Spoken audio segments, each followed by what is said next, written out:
Всем солнечное итальянское чао! С вами Влад Кава, преподаватель итальянского языка. Сегодня у нас важная, но, как многие думают, скучноватая тема, сложноватая. Это неопределенные артикли в итальянском языке. Но вы не переживайте, я обещаю, что все сделаю, все объясню легко, весело и с итальянской любовью. Бачо, andiamo, поехали. Итальянский язык имеет аж 4 неопределенных артикля. Начнем с женского рода, чтобы не перегружаться и шаг за шагом, структурированно, полочка за полочкой усвоить эту тему. Лучше не спешить, да? Черепашка – это всегда приходит первой, в отличие от зайца. Помните, да? Артикль «un» и ее подружка «una». Это наши сегодняшние герои. Они имеют один и тот же перевод. Одна или какая-то. То есть «un» и «una» переводится как «одна» и «какая-то». Два перевода каждое слово имеет. И поэтому здесь вы можете задать вопрос. Если у них перевод один и тот же, то какая между ними разница? Зачем два? А разница в том, что это чисто мелодичности звучания. Итальянский язык не имеет логики. В итальянском языке главная красота звучания. Per esempio, например, если мы с вами хотим сказать фразу «У меня есть подруга», то мы можем в эту фразу, так знаете, ненавязчиво вставить слово «одна». Но когда мы не хотим уточнять, какая подруга. Например, «Io ho una amica». «У меня есть одна подруга». Какая подруга? Ну, какая-то там одна подруга у меня есть. Какая тебе разница? Чего спрашивать? У меня есть одна какая-то подруга. Точка. Какая именно подруга? Я не хочу уточнять. Просто есть одна какая-то подруга. Вот поэтому мы используем неопределенный артикль «una» в этом случае. То есть неопределенные артикли, они так и называются неопределенные, потому что они не уточняют. Есть какая-то подруга, есть одна подруга, без уточнений, без определений. Просто есть какая-то одна подруга. То есть «una», она по сути заменяет в русском языке слово «одна», какая-то. Вот и все. Вот и вся разница. Но тут возникает проблема. Смотрите, попробуйте произнести вслух вот максимально быстро фраза «una amica», да? «Una amica», «una amica», «una amica», «una amica», «una amica». Ну, видите, получается слишком много гласных подряд. Гласных букв подряд слишком много. И поэтому звучит как-то так, знаете, ну язык заплетается, правда? Но вот попробуйте вслух так быстро произносить. Оно даже как-то звучит, ну, полная какофония. Поэтому не надо так говорить. Итальянцы, они обожают звучать красиво, мелодично. Мы не любим, когда слова спотыкаются друг об друга или когда фраза слишком тяжело произносится. Поэтому мы решили, что если слово начинается с гласной, то надо избавиться от буквы «а» в артикле «una» и поставить вместо «а» апостроф. То есть «una amica» превращается в «un amica». Сливается, видите? То есть не нужно произносить еще одну букву «а». Так фраза звучит более красивее и более плавно. А мы, итальянцы, любим музыкальность языка, мы любим петь, да? Вы ведь знаете, что итальянский язык – это язык оперы, это язык музыки.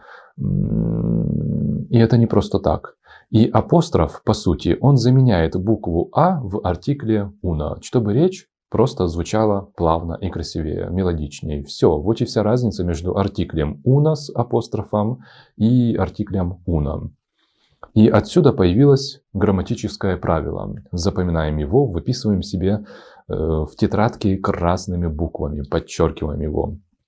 Если слово после артикля начинается с гласной, то мы используем артикль «un» с апострофом. Например, per esempio, «un amica», какая-то подруга или одна подруга. И так можно перевести в зависимости от контекста. «Un idea», какая-то идея. Если слово после артикля начинается с гласной, то мы используем «una». Например, «una ragazza», какая-то девушка. «Una casa», какой-то дом. Теперь вы знаете всю разницу. Видите, не так уж все и сложно. Кстати, конспект этой лекции я загружу в свой телеграм-канал, чтобы вы могли его скачать, распечатать на принтере, и чтобы было удобно повторять в любое время, в любом месте. Также вы можете приобрести мой курс, видеокурс итальянского языка А1, либо в группе «Учиться» вместе с другими. В создании этого курса принимали участие более 15 итальянцев, аналогов этого курса нет и не будет, потому что он создан в Италии итальянцами и с особой любовью к своему делу. Ссылка будет в описании. Также вы можете стать спонсором канала YouTube и на Патреоне. Это поддержит мой канал. Allora, итак, мы только что познакомились с артиклями неопределенными для женского рода. А что же насчет мужского рода? В мужском роде у нас тоже есть два варианта. Un и его лучший друг uno. Но в чем между ними разница? Тут совсем не все не так, как в женский род. Самый распространенный артикль для мужского рода – это un. Это, знаете, как классика. Это как классическая одежда для мужчины, как черная рубашка, total black. Мы используем артикль un перед словами, которые начинаются на обычную согласную или даже гласную. Например, un ragazzo – какой-то парень. Un libro – какая-то книга.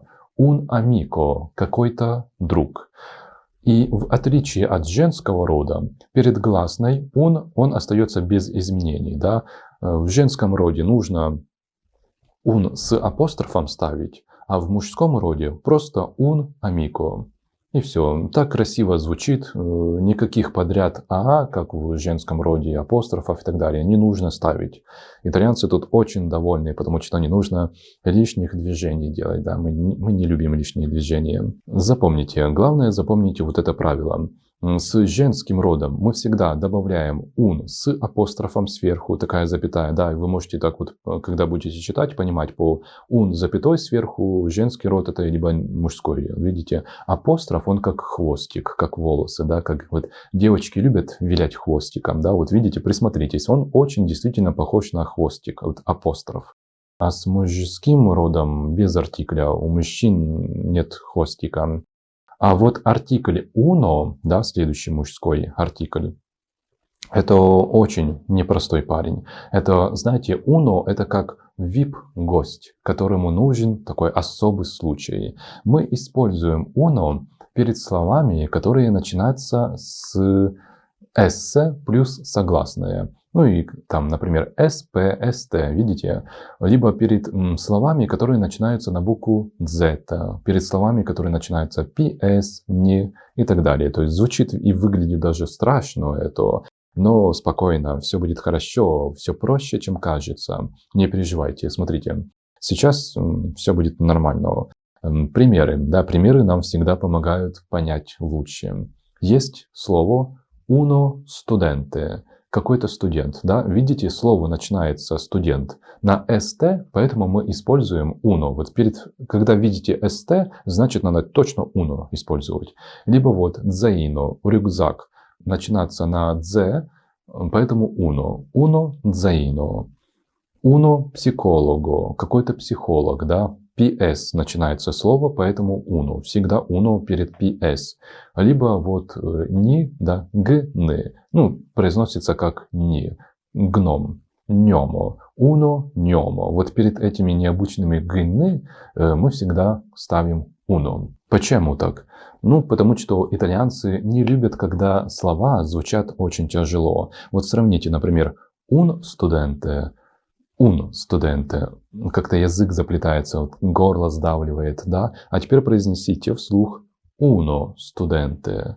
Un studente, uno studente. Видите, гораздо плавнее. Вот попробуйте произнести вслух тот и другой вариант. Второй вариант, вы заметите, что он произносится более, так знаете, легко, воздушно. Как, знаете, воздушно, как пирожное безе, да, взбитые сливки. Вот и все. Вся тема, вся и разница. Вы молодцы, что смогли досмотреть эту тему до конца. Sono fiero di voi. Я вами горжусь. Теперь давайте упражнение, домашнее задание. Давайте потренируемся. Попробуйте вставить правильный неопределенный артикль вот в эти фразы. Попробуйте сделать это сейчас самостоятельно. Правильный ответ я закрепить в первом комментарии. Вы сможете посмотреть, правильно ли вы ответили, свериться. И еще запомните раз и навсегда вот эту схему. Выпишите ее себе красными буквами. Неопределенный артикль un ставится перед обычными словами мужской род. Неопределенный артикль uno, он ставится перед мужскими словами, которые начинаются с «с» плюс согласные, перед буквами «z», «ps» и так далее. Неопределенный артикль женского рода «una», он ставится перед обычными женскими словами. И неопределенный артикль «un» с апострофом, он ставится перед женскими словами женского рода, которые начинаются на гласную. Теперь ваша очередь. Давайте закрепим в памяти эту тему. Напишите в комментариях два примера с un, una или una. Любые, какие угодно. Придумайте, посмотрим, кто из вас был самым внимательным. Я всегда читаю ваши комментарии, отвечаю вам. Если есть вопросы, пишите, задавать. Я всегда отвечу, всегда вас поддержу. Абраччи бачи. Объятия и поцелуи.